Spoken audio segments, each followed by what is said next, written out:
The American torpedo planes are much slower than the dive bombers, and their torpedoes unreliable.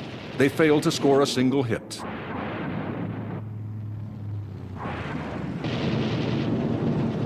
Like sharks smelling blood, the seasoned Japanese pilots swarm over their foes.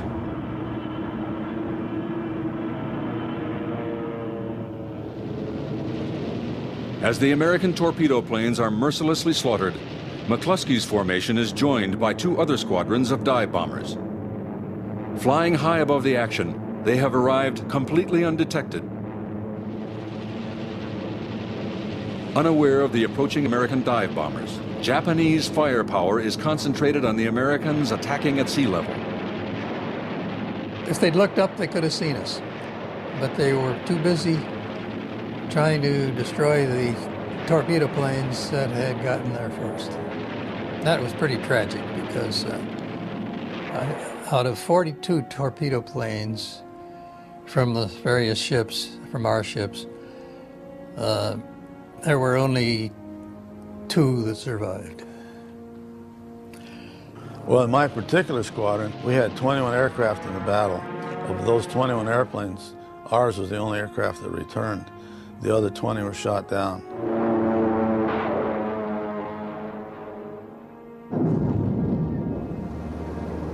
Having successfully annihilated the American torpedo squadrons, Nagumo confidently turns his carriers into the wind. With his planes now rearmed for attack, he is ready to launch hundreds of torpedo and dive bombers to finally destroy the U.S. carrier group. But the decks of his ships are still laden with explosives and open fuel lines. It is at this moment the American dive bombers go in for the kill. As I put my sights on at 3,500 feet, a zero ran through my sights on the deck. These logic zeros. On this bright orange-yellow deck with the meatball up on the bow. I thought of all the arrogance. Navy, U.S. Navy carriers had dyed their decks a dark Pacific blue when the war started, so they faded into the ocean. And here are the Japanese, the arrogant Japanese with their bright yellow orange, with a meatball up on the bow. When the first bomb hits, it's like an automobile accident. Nobody involved remembers what's happened from then on. Your mind blanks out at the sheer horror of it. I saw Dick Best's bomb hit the ship back in the Park Plains.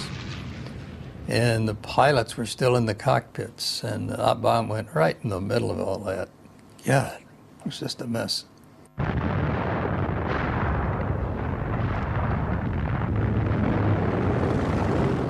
A dive bomber attacked us. There were a lot of planes and bombs in the hangar. All the planes were in the hangar. They were full of fuel, they caught on fire, and there was nothing we could do.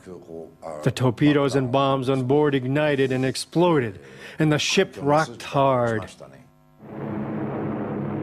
Out of the corner of my eye, I noticed the Kaga just seemed to explode into fire. Complete flight deck and hangar deck. Just a complete ball of fire that seemed to open up the whole inside of that ship.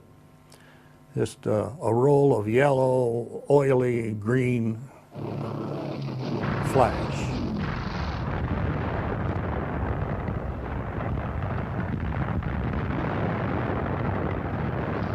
In less than 5 minutes, 3 of Japan's mightiest carriers, the Kaga, Akagi, and Soryu, are burning out of control.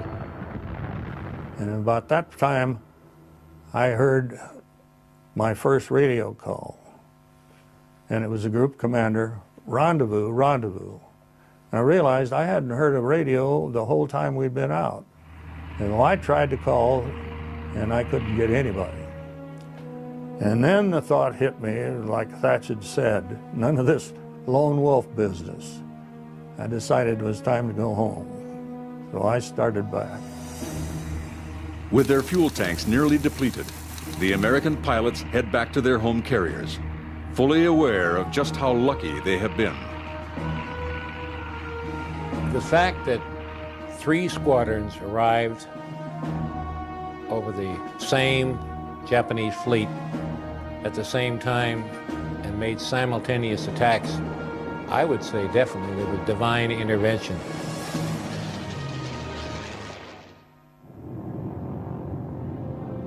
As the U.S. dive bombers withdraw, Japanese commanders survey the extent of the damages. I could only see the smoke from Kaga far away on the horizon. I happened to see Commander Nagumo being transported to a cruiser because his ship was sinking. And all the planes that lost their mothership were coming to the Hiryu to land. Our commander was ordering us to discard all the badly damaged planes into the ocean and only save the repairable planes. I couldn't believe what I was seeing. It was such a great shock. In a battle in which the odds are overwhelmingly against them, the Americans have managed to land the first blow. In only 5 minutes, their dive bombers have fatally crippled 3 of Japan's largest aircraft carriers. But the Japanese are far from ready to admit defeat.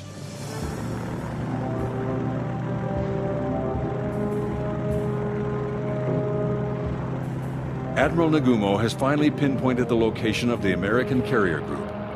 He orders the last surviving Japanese carrier, the Hiryu, to launch its attack planes. At the same time the Hiryu is launching its aircraft, the American squadrons struggle to find their way back to their ships. One of the big problems was the fact that we'd run so low on gas already that people couldn't afford to have any holes in the gas tanks, but they did.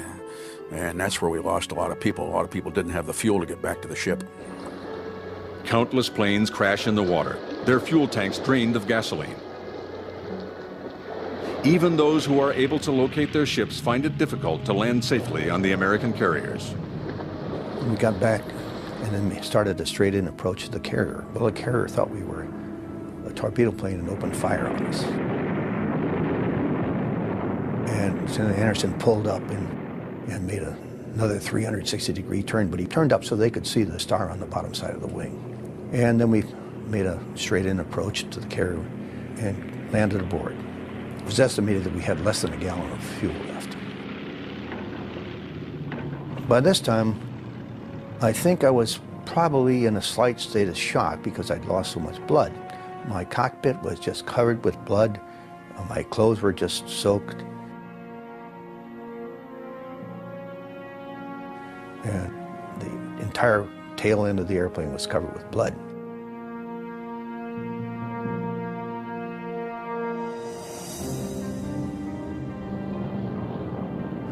I came up a beam of the carrier, and immediately from the bridge there was a signal lamp started sending dots and dashes, and I chopped my power back and dropped to the deck. But the minute I hit, I realized there was something wrong. It was just like you stepped out onto a sheet of ice or something. You know, you could keep your balance, but you didn't know where you were going to stop.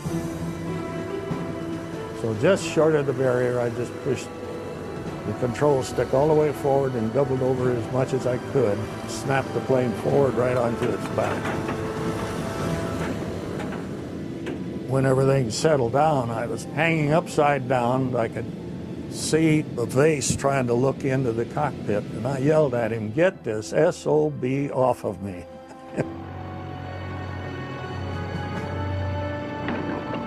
For those pilots lucky enough to return safely, there is no time to celebrate. The Hiryu's approaching planes are picked up by the carrier's radar systems.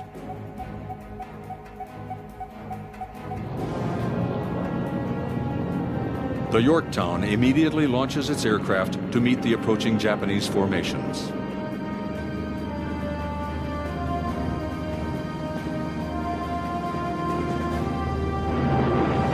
When the Japanese attack the carrier Yorktown, they are met with fierce resistance by American fighter planes and anti-aircraft fire.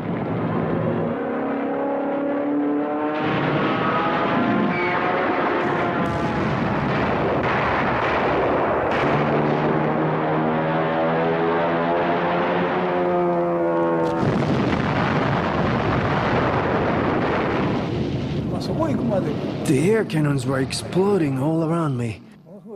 I was flying into a curtain of explosions. All I could see was black.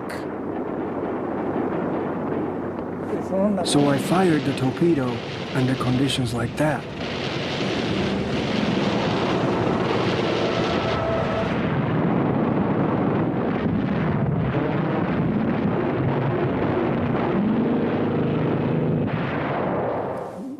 They were waiting and watching for us from above. We must have looked like sitting ducks to them.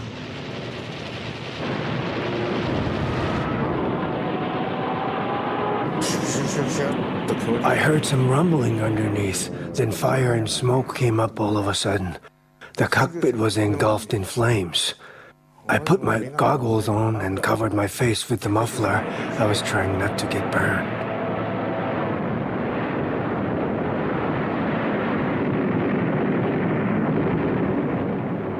While most of the attacking Japanese planes are shot down, at least 7 bombers break through.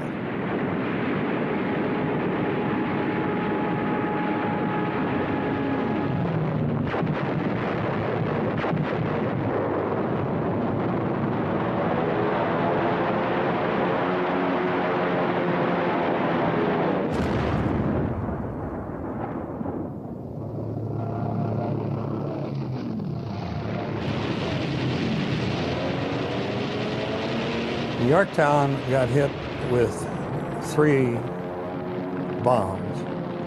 The first one that struck aft on the flight deck, and it was what they call a fire suppression. It explodes at deck level, and it's meant to wipe out anti-aircraft crews. There are several casualties from that. There were men lying around on the deck with their legs blown off.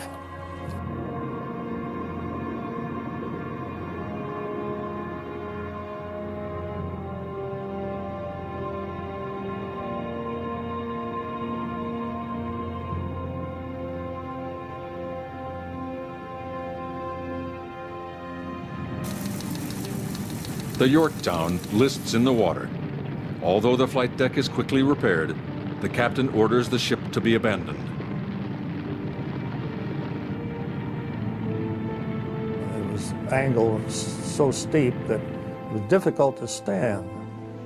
I dropped into the water and I started swimming towards the nearest destroyer. Despite the damage inflicted on the Yorktown, the Americans still have the advantage. They have wiped out 3 of Japan's 4 carriers. Admiral Nimitz can either accept partial success or regroup and go after the Hiryu. Nimitz decides to gamble on total victory.